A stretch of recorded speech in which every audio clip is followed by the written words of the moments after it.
300 shootout. Like, this will be fun.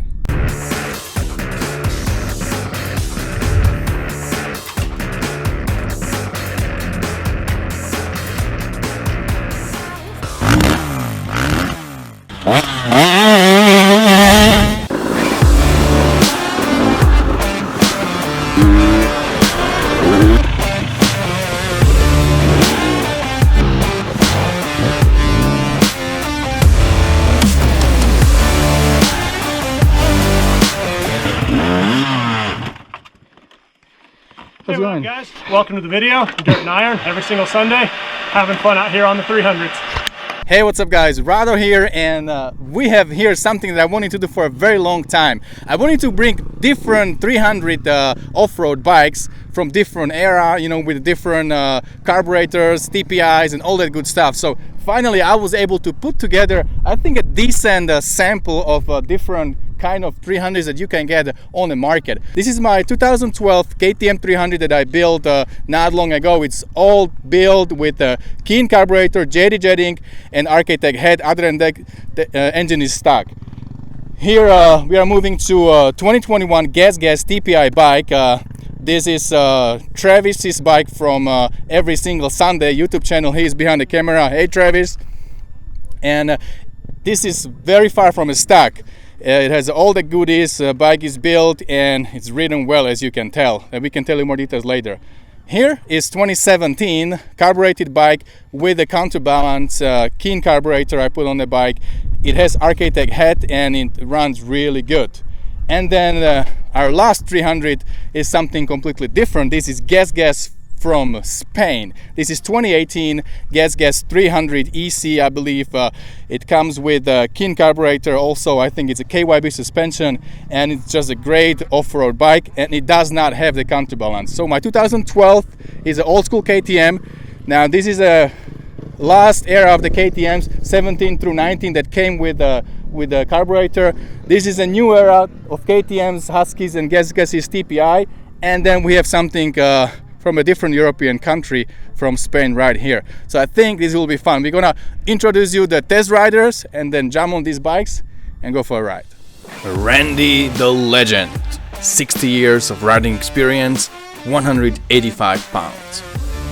Travis the Bandit, 20 years of riding experience and 235 pounds. Dallas the Welder, 20 years of riding experience, 200 plus pounds. Rado the Foreigner, 7 years of riding experience, 195 pounds.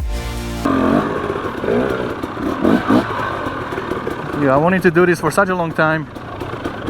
I wish we could get a Sherco and a Beta too, but there was nobody that I knew that would have those bikes, so we have what we have today.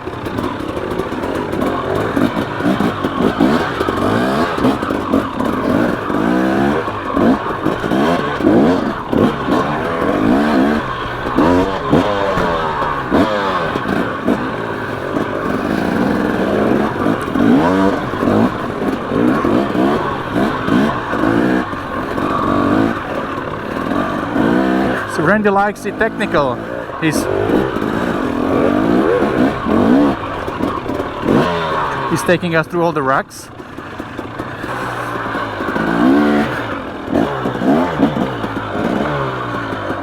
Woo. That was a nice rack.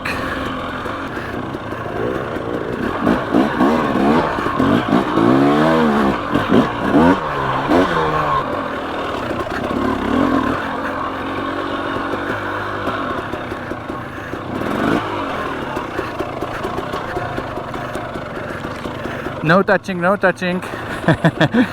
That's the goal. I made it. Alright, switching time. Randy on my KTM. I'm gonna get a GasGas. Dallas is on the TPI. Travis on my 17. Let's go. Alright, so this bike feels different. Man, you can tell. Wow. Way different. It kind of feels like it can be a little more crisp. Maybe jetting is slightly rich.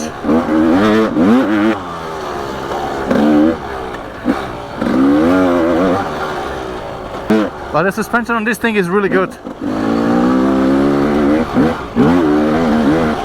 Nice and plush. This thing comes with KYB fork stock. This one is not counterbalanced. Yeah, I can feel a little buzzing on my feet, but it's not too bad at all.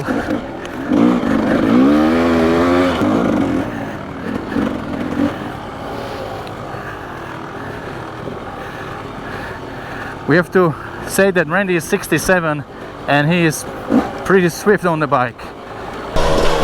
So we are chasing down Rado right now. He is on the 2012 KTM. Woo!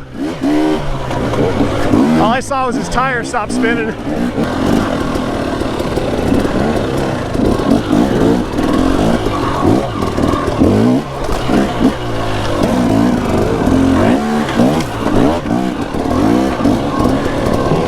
Yeah, throttle response on this bike feels fantastic. I trust it, it does what I want it to do. It runs smooth. All my experience on the KTMs has been these 17 and newer bikes. So when I hop on the bike that Rado's riding right there, the 2012, I hear so many good things from people about those engines, the non-counterbalanced older models. Everyone seems to love them. Says those are the best engine KTM has ever made, so excited to try that. All right, next up, the Slovakia bike. This is Rado's Dirt Bike Magazine, full feature, frame off build. So I'm excited to try this bike. Non-counterbalanced. What all you got on here? RK Tech head, FMF exhaust. Everything he says. All right, cool. Thank you, sir. Drop in, see what this bad boy's about.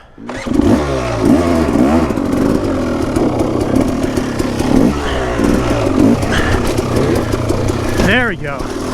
Get to try out some good lines here. Woo! Kind of scary coming into that slick little drop off and not knowing what this thing's gonna do, how much traction it's gonna have. But soaked it up nice. Suspension feels great.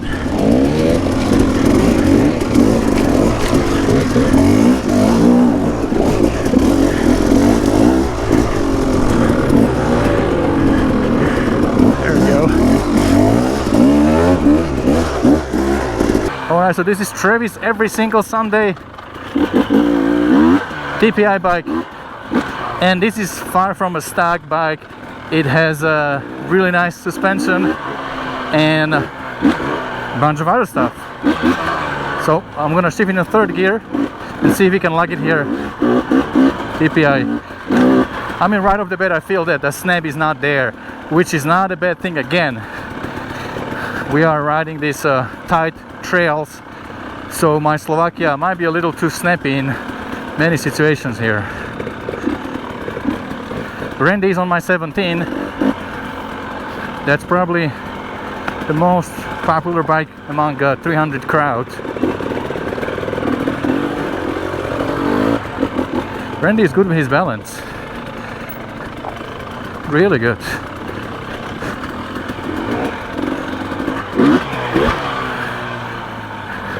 Heads down, he's a good rider.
Bikes are fun!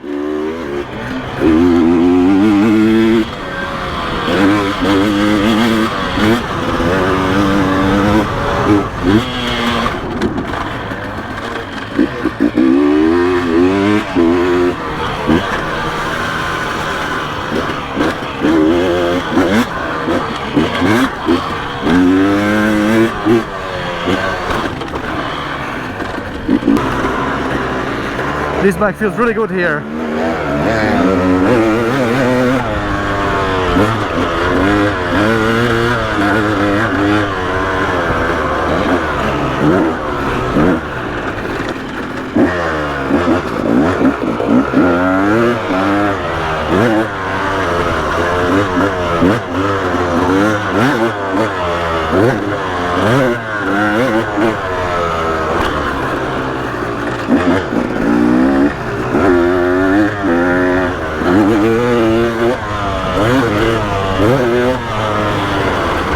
This is a snappy motor power all day long.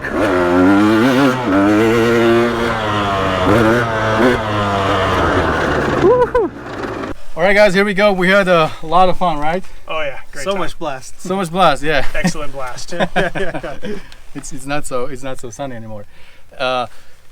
So if I have to sum it up, all these bikes we rode today, 4 different 300s, they felt good enough for everything we were doing today, but there are quite a big differences between those different bikes.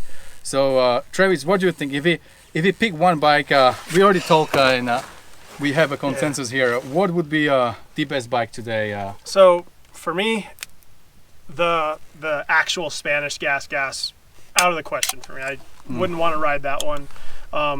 Parts availability and some other stuff, it's just not as good for me. But the 3 KTMs, we got the current generation, the previous one, the one before that. So the 12 to 15 or 12 to 16 bike, it doesn't feel like a modern KTM that I'm used to. Yeah. I'm not a big fan of it, but the 17 and newer, the carbureted version bike is great, and the newer 21 bike, my GasGas KTM, whatever you want to call it, Right. I love that one. I'd be happy on my bike or the previous generation. I've spent a lot of time on both those bikes. I love both of them, and I'd be happy to ride both of those. But the newest generation bikes, I think, are more stable. The power's better. I love how smooth the TPIs are. There's just so many good things on that bike that make it my choice for the day. Yeah. I agree. Dallas, what do you think? I agree with everything Travis said. You have to add something. And it looks really good. That red just pops. Yeah. I like baby blue. I don't know. I'm with you. Yeah, no, I think that TPI bike nailed it today for all the trails that we were doing. So Yeah. on the track, I did like your Slovakia bike. It's more aggressive, and I feel like that thing's built to hit stuff fast and hard. So Yep. All right, Randy. First of all, thanks for doing this with us and showing us around your backyard here. That's amazing. So what do you think about all these bikes? If you have to pick one, which one would it be and why? Well, I picked that GasGas I ride. It's all set up for me. That's the one I would pick. Okay. But besides that, I would say the TPI on the tight stuff, I think really good. I think that was a very good bike. And the 300 there, very good. The 17? Uh-huh. So and then the number 93, I think maybe for cross country better. It's Right. really snappy, right, on moto. Yeah, so Pretty snappy. So the Slovakia build, that's number 93, that's 2012 KTM Slovakia. That's probably the fastest, the snappiest bike among all those four, right? For sure, absolutely. And what do you think about the suspension? Which one was working the best for you? The GasGas, Your GasGas? it's set up for me. Then I take the TPI, pretty good. They were all pretty close, but I think the TPI was good. I just struggled because I didn't have a back brake unless I was on my bike, so Right. hard to when it's sandy to. Now, one thing I want to ask you: these are bikes from different generations. You know, before counterbalance, after counterbalance, TPI, carbureted. Now, how far are they apart? You had a lot of experience, 60 years on a bike. That's amazing, man. So, what do you think? How far are they apart? Are they pretty close, or you can really tell that they are way better? They're all so close, you know. Yeah? I mean, I think probably anywhere from 2012 to now, they're all, especially on the trail, they're gonna be pretty close. The TPI has a pretty neat setup as far as the fuel injection goes. I think that's pretty cool, but I think they're all fairly close, right? I mean, for what we do. what we do, right? Yeah, that's good. Yeah, that's what we all feel that my 2012 Slovakia, even though I don't have modded engine, I just put different head on that thing. It has Architect head for the elevation and good jetting from JD Jetting, and that thing is really punchy. It has such a nice hit on the power band, which is it's a little too much when you're on the tight technical stuff, you know. But if you are wide open trails or a track and you want to hit some jumps and you're coming out of a turn and you clutch it a little bit and, you know, give it a gas, it feels really good. I think it feels the best from these 4 bikes when you just want to be on the gas all the time on the pipe, because it has that feel that, you know, there is a bottom and then there is a hit and it comes on the pipe, like what you would have on like 250 motocross bike. So it's leaning more toward that that category. It's not really a technical bike, right? Yeah, I'm with you. I think all 3 bikes have really good mid and top range. I think the Slovakia bike lacked a little bit on the bottom. And I'm saying bottom, I mean like idle to whatever. Like I was trying to play around here, do some little technical pop-ups, slow wheelies. And on the 17-19 bike, I could still get it up. It wasn't as good as the newest one, but the power on the Slovakia really came in hard in the middle. It felt like a little bit more of a motocross 2-stroke performance bike, and it hits. It's a blast to ride. You want to go rip that thing and get on it fast. It just gets it done, puts a smile on your ears, and a smile to your ears, that is. If you put a smile on your ears, you're going to have some weird stuff going on there. So, we are tired. We've been riding for a long time. So yeah, they're all 3 just so much fun, and all have a little bit different characteristic. The Spanish GasGas 2018.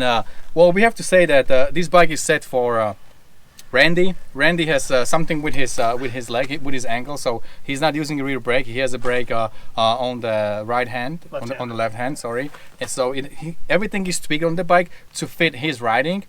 So when we rode it, we could feel it, and the Recluse, also the auto clutch. Yeah, and it has auto clutch. It's an unfair bias, I think, to judge that bike completely today, just because of its setup. Yeah, but it has good bottom. Something was with the carburetor, so when you get it on the pipe, it wasn't really screaming. But on the bottom, you just keep shifting, and it was pulling all the gears. We could hop the rocks. You saw Randy; he was first, and we were following him on the trail ride. And that guy is like 67. He can jump all these big rocks, clutch it, and that was like really something to watch him ride in that age. Like I wish when I'm 67, I'll be riding like that, man. That would be good. Yeah. So, but that bike, GasGas Spanish one, had a decent suspension, has KYB fork, so you can feel it that, yeah, it is a good bike, but it wasn't set for what we normally ride, what we normally like, so that's why it was a little bit different. And like I was telling you earlier, I've ridden a 2018 GasGas that was set up more for something what I want to do. I was up on some trails and trees and kind of flowing, and the bike was absolutely awesome. So this one just tailored a little bit different for what Randy's wanting to do, but the GasGas previous generation Spanish version bike was a damn good bike when I rode it last time. Okay. All right, so guys, just to sum it up, we have a couple of winners here, but it wasn't about winning. It was about, you know, comparing and seeing the difference and meeting with friends and having fun. So I think the best bike was definitely that TPI, Travis's bike. It just feels so good. The power is good. It doesn't die. You can lug it up big rocks, and suspension is really good. It's just a good bike. So if you go with TPI, especially 2021, I think you cannot go wrong. Now some people they don't want to go TPI. They want to stay with carbureted. So I think the best value here was my 2017 KTM with a Keen carburetor. I bought that thing for $5,000. I didn't spend too much on building it. And I think it's a comparable bike to Travis's TPI. Of course, his is better in certain ways, but when you look at the value, I think the 2017 is really the winner in the value. Now, if you just want to have wide open fun and scream on a track or a desert, Slovakia 2012, it's not bad for that. So I think I would say it like that. Do you guys agree? Yeah, definitely. I'm with you on that one. All 3 bikes have their spots that they do best in. Value, budget, whatever you want to call it. I'd be happy riding any of the bikes. So I'm with you on that one. Cool. All right, guys. So follow Travis on his YouTube channel. Every single Sunday, I'll put link below in the description. Follow Dallas on his Instagram. He's welding all over the place. I'll put his Instagram below. And Randy had to leave because He had something, so we stayed just 3 of us to finish this video. It's almost 4 p.m. Hopefully you guys enjoyed this little shootout we had here for KTM 300. Let us know below in the comments, and don't forget, whatever you do, stay motivated. See you guys later.